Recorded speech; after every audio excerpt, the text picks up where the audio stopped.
Hey there everyone, this is Michael Dougal. I review cognitive supplements, and in this video we're going to take a look at L-Theanine versus some of its competitors, being supplements that can have similar like benefits to L-Theanine without some of the side effects. Because I'm an individual that has been using L-Theanine on and off for over 8 years. I like it some of the times I really don't enjoy how I feel, and that's the very reason why I've just got a whole lot of L-Theanine that I have yet to finish, because I generally don't have a good L-Theanine experience. However, I do like the fact that some of the times I ingest it, I feel very calm. I feel like I can perform at a high level while actually relieving anxiety. And there's actually a few supplements that can have that same intended benefit without the side effects. So we're going to take a look at L-Theanine's benefits, how to take it, some of the side effects, and similarly with a few alternatives that I think you'll really enjoy. If you're unfamiliar with L-Theanine or unfamiliar with cognitive supplements, you'll be happy to know that this is as far as it gets from being man-made. L-Theanine is an amino acid that's actually found in teas, specifically green tea, although you probably have to take between 6 to 8 cups of green tea for you to get the amount that you'd be getting in one capsule. And this is not a supplement designed for improving athletic performance or helping you with your workouts or energy. It actually almost does the opposite, but what it does is it calms you down. And probably the most common practice of L-Theanine consumption is to have it alongside with your caffeine in order for you to get the energetic benefits from caffeine without the come downs and without that crash. So it's been said that by using L-Theanine along with caffeine, you can have a good caffeine experience where you can stay productive and have a good level of focus. And for that reason, you'll see a lot of products marketed out there containing both caffeine and L-Theanine in a ratio of 1 caffeine to 2 L-Theanine. So 100 milligrams of caffeine along with 200 milligrams of L-Theanine. And this is not bro science. There's actually plenty of research which does back the effectiveness of L-Theanine as a cognitive enhancing supplement with respect to reducing levels of anxiety, helping with performance, specifically focus. You won't see benefits related to memory much, but it's been shown time and time again that the more anxious you are as an individual, the more you may benefit with L-Theanine supplementation. And a common serving size would be 100 to 200 milligrams of L-Theanine taken once, twice a day. It's not a supplement where you would expect to have like continuous benefits if you take every single day. It's more like a supplement where you would ingest it and expect to get the intended benefit for a few hours. So what I don't like about it personally is that the effects are very inconsistent and I often feel somewhat demotivated. So for that reason, I actually liked how I initially felt with L-Theanine, but figured maybe there's other supplements out there which can help me to feel focused, help me to feel relaxed without allowing me to have those negative feelings I would sometimes get with L-Theanine. And so I stumbled across the very first alternative we'll discuss, and that's lion's mane mushroom. Lion's mane is probably the most popular mushroom supplement out there that can help individuals achieve a better level of productivity, specifically through helping them calm down, again, helping them relieve anxiety. And I noticed more so with lion's mane is that it wouldn't hit me as fast as L-Theanine, but I found the effects to be somewhat consistent, that I could consume it every single day and really know like how I would feel afterwards, which is what we want with a supplement. We want a level of consistency. And with lion's mane, I noticed that after ingesting it, I felt very unattached, very at peace, but also cognitively, I noticed I was more interested in situations and people. I was asking questions, I was inquisitive. So I sort of found myself feeling a bit smarter, whereas L-Theanine, it's not like I really felt smarter or that I was thinking differently. It was more so that L-Theanine would help me to relieve some anxiety so I can perform better.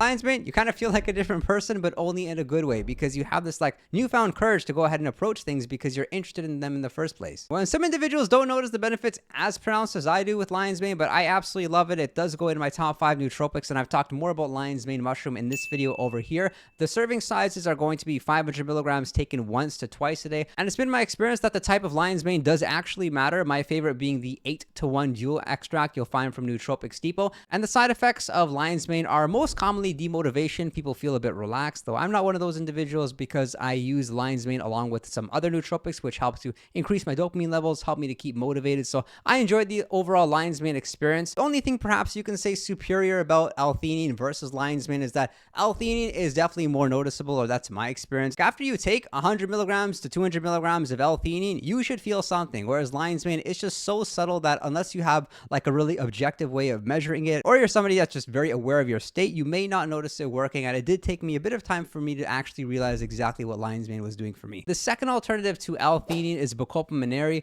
I actually feel Bacopa monnieri is the most similar to L-Theanine in the way that it feels, but I'm an individual that's very sensitive to supplements, whereas other individuals really don't feel the same. But something really interesting about Bacopa monnieri is that it gives you the anxiety relief. It allows you to improve your mood, allows you to be calm, but at the same time, it actually has improvements across memory, being short-term memory, long-term memory. There's really good research just backing how effective Bacopa monnieri is with improving your memory in not only elder individuals, but but also young individuals, also students. There's memory improvements across the board which have been found. And I'm somebody that after finding Bacopaminary, I really didn't have to look for any other supplements out there that could potentially improve my memory, because Bacopaminary was pretty much the best one. And it's an adaptogenic herb, so this is also naturally occurring, similar to lion's mane mushroom, similar to L-Theanine. This is a herb and probably one of the most effective herbs. I know for me it hits me pretty quickly, though most individuals have to use Bacopaminary for about a week for them to notice the actual benefits. So the way you can get started with using Bacopaminary is taking 300 to 500 milligrams once a day. For me, I use it twice a day. I don't recommend you take it prior to bedtime because it does have stimulating effects. It's very interesting in that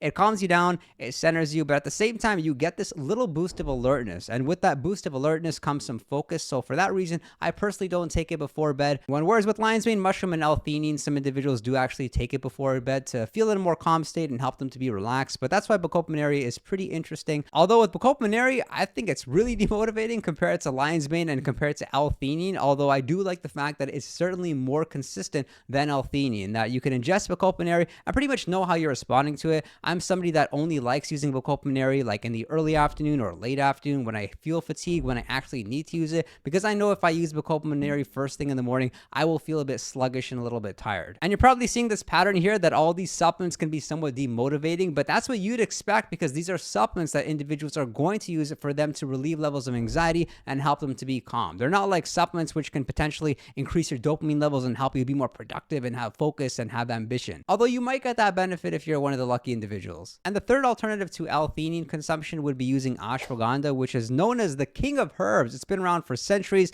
probably the most popular supplement that individuals would use around anxiety and relieving stress. And one of the reasons why it's so popular is because there's benefits across the board with ashwagandha. Not only can it potentially help with stress relief, but also there's some research backing its effectiveness around using ashwagandha for improving your body composition, as it can potentially increase your testosterone levels and have some overall good benefits around hormone balance. You may want to be a bit careful with ashwagandha consumption. It can do some funny things to your thyroid levels. I'm somebody with low thyroid levels and I'm actually okay using ashwagandha because I do get my blood work tested often, so I'm being monitored, although it's something to watch out for, as well as demotivation similar to the other two supplements. But something really interesting about ashwagandha is the way in which you would ingest it. It has a very long half-life, and ideally you actually want to space your servings apart like 12 hours. But in a practical sense, that's probably not going to happen, so you would use ashwagandha around 8 hours apart for you to get the best benefit. So something like consuming 400 to 500 milligrams of ashwagandha twice a day would give you the best benefits. And you'd want to be a bit patient with ashwagandha. I'm somebody that did not notice results straight away, even though I'm so sensitive to supplements. I noticed benefits after about a week's time. And one of the ways you'll notice ashwagandha working is that things don't stress you out as much.